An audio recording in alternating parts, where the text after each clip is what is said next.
Hi everybody, it's Rabbanit Bracha, wishing everybody a Shabbat Shalom as Pesach draws near.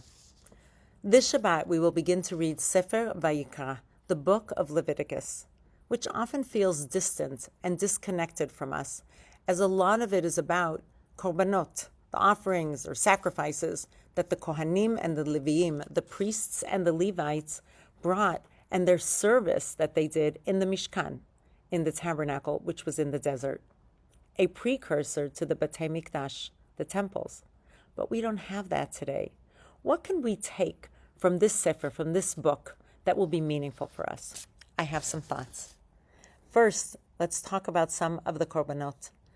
Two of my favorite, the korban todah, a korban of thankfulness and gratitude when someone went through a harrowing experience or dangerous experience and wanted to thank God for coming through the other side. That teaches us to be thankful not only to God, but also to other people. Korban shilamim. We hear in the word shilamim, shalom, peace, and shalem, wholeness.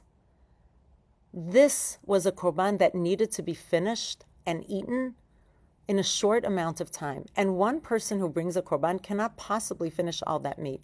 So that person would have to invite family and friends, creating community and teaching us what it means to gather around and have community together. And the korban chatat, when someone would repent and ask forgiveness for some sin, some wrongdoing that they did, teaching us both the power of regret and saying, I'm sorry, as well as the power of offering tshuva, forgiveness.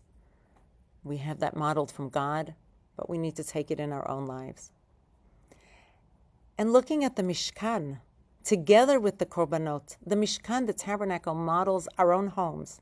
And when we think of partners creating their own home, sustaining a family, we have words like korban, which has in it karov, being close, drawing closer to each other, working on the closeness.